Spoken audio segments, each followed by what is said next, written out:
Yo, what's up, everybody? This is your boy Heel called Michael, and welcome to another installment of Heel Thoughts.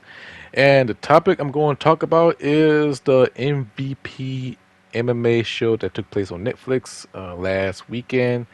And the headline of the show is Ronda Rousey against Gina Carano. And I will say this: I watched the whole entire fight. I seen a little bit of the prelim fight, in which all the card was phenomenal in the prelim fight. But the main card, it gives you everything what you ask for as a MMA fan. Either you're a fan of UFC, professional fighting league, bare knuckle fight, 1FC, if I'm not sure they're still around. Any mixed martial art promotion you could think of, this right here give everything what you ask for. And I talked to my friends of mine. I even compare MVP to the AEW, and I say if they keep this up, they're gonna be the AEW of mixed martial art because it's fast. You could tell all the fighters was hungry, and the matches was phenomenal, bloody. Which I will get to that match later. Um, and it got me hyped. I haven't been this hyped to any MMA fight since UFC days or the earlier days. I'm not saying today UFC is getting boring or lacking a little bit, but this one they they knocked it out of the park. Now other people saying MVP got a lot of stuff to work or it needs some more improvement. I say forget all that. Keep doing what you're doing. Jake Paul, he I think he's a co-owner of MVP, and he want to step into the world of MMA, in which that'd be an interesting sight to see. But if I look down the card or remember the cards, I'm gonna have to pick out at least three major things that happened in the MVP event. Um, the first one right off the back is seeing Junior Dos Santos get dropped. Now I'm a big fan of Junior Dos Santos and UFC. Big fan of him, and I thought he had a great chance to perform, have a great chance to win. But I didn't know he would get dropped like that by I'll try to pronounce this man's name, Rob Ellis Dispinge. I know butcher up the name, but old boy from France, I believe. Not France. Excuse me. From Cuba, and his stand-up game was phenomenal from the guy from Cuba because he was patient. He knows when to strike. He knows when to throw some hands. And he sure did. As a heavyweight, he moved like a light heavyweight, and he dropped him right off the back. Um, Another one, Francis Ngannou. Big fan of him. I see him fight in the boxing and MMA. Great UFC heavyweight champion. I'm glad he's not in UFC no more because the whole contract dispute with him and Dana White. But for him, he came back. He came back swinging, and he did throw some challenge to John Bones Jones, another MMA legend, another MMA fighter, our favorite.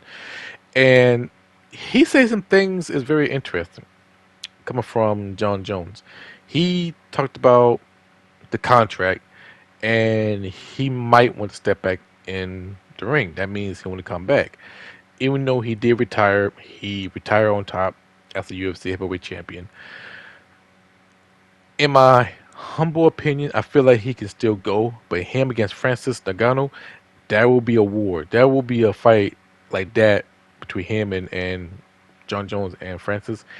It remind me of Alexander Gustave. Same height, same reach, and that's the only fighter that gave him a little bit challenge, but not difficult, but challenge of the fight. I feel like John Jones can beat anybody. But that's the fight I would love to see, and MVP gonna do it. Another fight, Mike Perry against Nate Diaz. I'm a big Nate Diaz fan, but the moment that Nate Diaz throws some shots at Mike Perry jaw or should I say, he got iron jaw like Robbie Lawler, and I'm a big fan of him as well. Mike Perry used to fight in the Bird Knuckle Championship, and he's a current Kings of Violent champion. If you fight or fought in the Bird Knuckle rules, and you could take some hit and keep on moving, damn it, you're tough as hell. You had to be a tough athlete to fight in the Bird Knuckles. Now, mind you, I have seen underground fight on YouTube. It was like the fight took place in Russia, and you could stump, kick, elbow, knee somebody in the balls. That was in Russia. I've seen the fight. Amazing, but but with Mike Perry and Nick Diaz, Mike got Nick Diaz leaking like a faucet. He got cut up. He was bleeding, and I thought Nate Diaz can go, but the corner of the Diaz trainer decided to throw in the fight because he cared about the health, and the cut was getting bad over his left eyebrow. But he won a rematch. I would love to see it. Um, I feel like Nate Diaz could win that fight, but Mike Perry is a whole new other level. And then we get to the main event. I know I skipped some fights. Saladin Handin Prasan defeated Keith Cross in a lightweight division match. That was a good fight. He defeated him with a good knockout blow. But the main event, Ronda Rousey against Gina Carano, and it got me questioning, like, is Ronda Rousey's back? And sure enough, in 17 seconds, she did.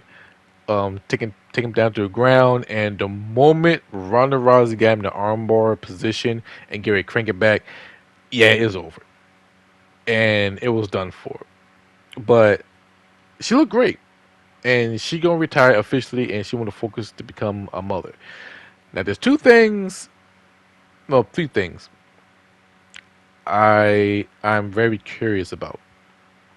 Is Ronda Rousey fully retired for MMA? If so, are we going to see her pop up in AEW? Because in the way back, I think it was in that was it Dynasty or Revolution. I think it was Revolution when she pops up with the Death Riders.